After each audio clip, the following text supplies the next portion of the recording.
even though Aaron eventually does take a back seat to Moses as the less favored of the two siblings. Usually, though certainly not always, God tends to communicate primarily through the males from the beginning.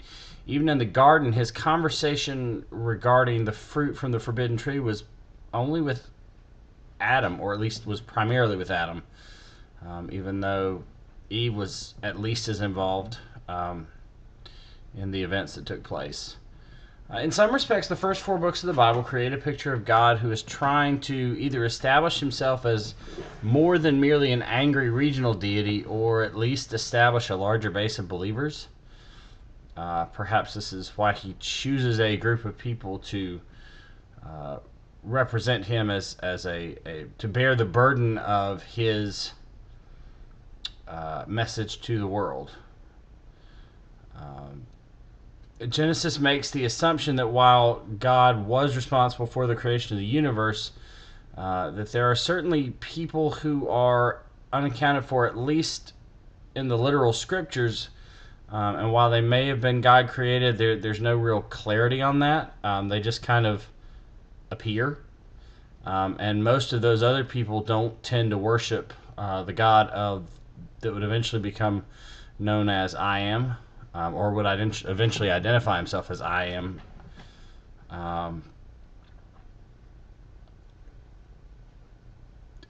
Even Cain and Seth found wives and founded civilizations, but the wives themselves weren't actually, their creation wasn't explained in the actual scriptures. So, did other deities create these people? Since none of the cultures they came from worshiped Yahweh, or are these merely individuals that were part of creation but not necessarily part of the initial story?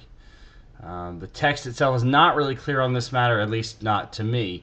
The early books make it a point to explain that where other civilization that to explain where the other civilizations were that eventually would originally conquer on their way to the Promised Land usually came from offshoots of their ancestral lineage, especially in the cases of the Amalekites and the Canaanites and various other indigenous groups of people to the or tribes to the what eventually would be known as the Promised Land. God seems willing to listen to several of these men as they bargain and reason with him. Abraham asks him to spare Sodom, and while that doesn't exactly happen, he did send his messengers to warn Lot and his family. He bargains with Moses constantly as Moses tries to preserve the lives of the people that he is leading out of Egypt. First, Moses even asked for someone else to speak for Yahweh instead of himself, since Moses is a stutterer.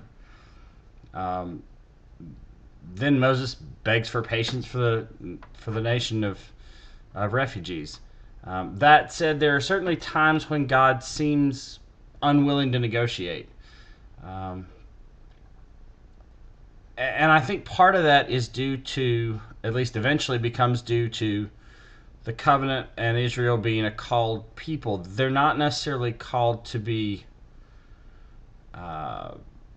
blessed and special as much as they're called to be special in that they are representatives of the one true God, and therefore would be held to a higher account than other people. The story told here in the first four books tends to be a story of how these people share a common history or heritage. Whether at the beginning of Exodus everyone truly involved in leaving Egypt was actually a blood descendant of Jacob seems irrelevant, because by the end of the journey, when they reach the Promised Land, they all will have had this common experience of living through the plagues, living through the trials at Sinai with the golden calf, being circumcised, being sent through the Ten Commandments, and then the agreeing to the Ten Commandments and the following laws, the Levitical laws that would come later. So even if they aren't necessarily how we would define a blood relation in modern terms, they certainly were a people who have been brought together with a common history and a common heritage and a link that would not easily be broken. In the original covenant with Abraham, God placed no real requirements on Abraham other than he get up and leave the place that he lived. There was no other expectation. God simply made him a promise. There were no sacrificial laws, no unclean animals. It was just more like a statement. Doesn't mean that the journey itself was easy. Certainly picking up and moving in that manner during that time of history would not have been easy. Travel in and of itself was dangerous, much less moving away from all your family and friends to a land that no one knows you, and certainly would not worship the God that you were worshiping, even if they respected your ability to worship. By the time Moses comes around, however, God has become far more strict, and he's while he is going to fulfill his promise, he's certainly not going to simply hand over the special land to a massive group of people who seem unwilling or unable to show gratitude or to put into practice those very laws that God seems to have laid before them. First, he makes certain they realize that they are slaves and completely dependent on someone, because from the time of Joseph, when they come to Egypt seeking refuge from the plague or from the drought, even though they're seeking refuge, they tend to at least somewhat seem like they do okay in Egypt, and then throughout the generations, God allows them to become slaves. And some of that seems to be, it doesn't really say this, but I wonder, some of that God seems to be fairly insistent upon making sure people are dependent upon him, and by having people become slaves, they realize that there is no hope for freedom short of an act of God. So they are completely dependent upon him, and then in order to free them, he humbles the mightiest nation in the region. Egypt would have been a superpower at the time, and so by crippling and humbling Egypt, he not only humbles Pharaoh, but he shows the Hebrew people that he has the ability to do that, and therefore there's a good reason to follow him and to trust that Moses actually knows what he's talking about. And then he leads them on a journey through the wilderness, leaving them completely dependent upon him for food and survival through the manna in the desert. Finally, he gives them a set of complex laws and building specifications in order to build the tabernacle. The laws are to ensure that they honor his presence among them by defining clean and unclean. By defining these two types of actions, God ensures that there is a focus on remaining clean in order to stay within his good graces. And along the way, he kills many of the Israelites for various offenses, be it doubt and complaining to or about Moses, or burning the wrong fragrances. Even Aaron and his sister get rebuked for questioning Moses' special stature, although certainly not killed. At first, God seems like a giving and at least friendly yet really powerful being, since he's responsible for the creation of the universe. As time goes on, he seems to become a harsher taskmaster, perhaps because he's seen the ruination of civilization once and doesn't wish to see it return to the way it was before the flood, or the way it was in Sodom and Gomorrah, and he believes that the strict rules will help his chosen people from straying and blending in with other cultures.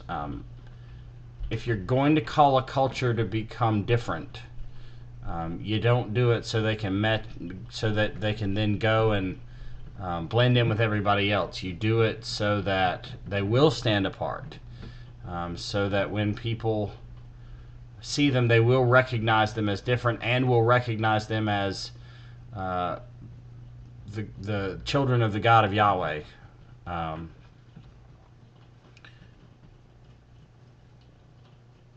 Other gods at this point in the Bible seem to be worshipped, at least by other cultures, and it's not really clear whether at least the Hebrews deny the existence of other gods. They certainly seem to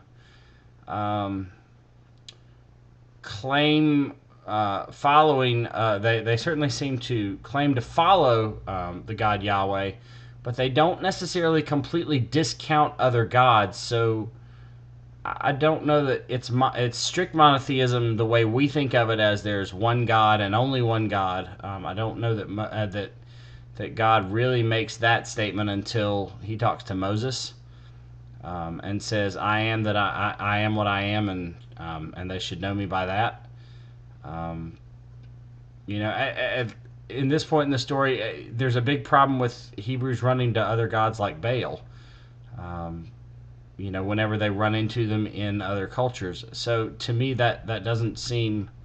It seems like they acknowledge the power of Yahweh, but they don't necessarily always accept that He's the only God in existence. Um,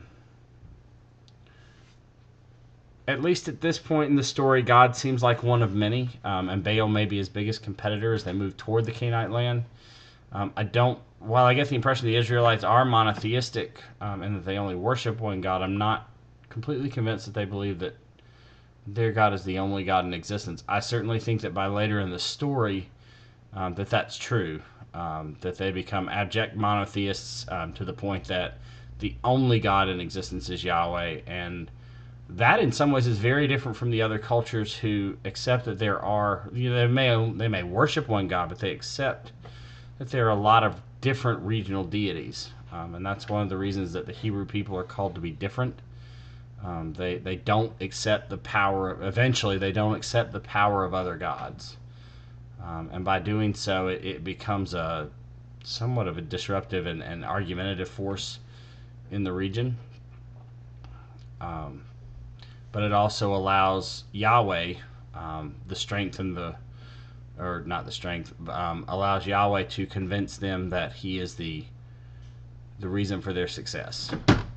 Um, so that is my understanding of God within the first 4 books of the Tetrateuch, Hebrew Bible, Old Testament. And I look forward to hearing your responses.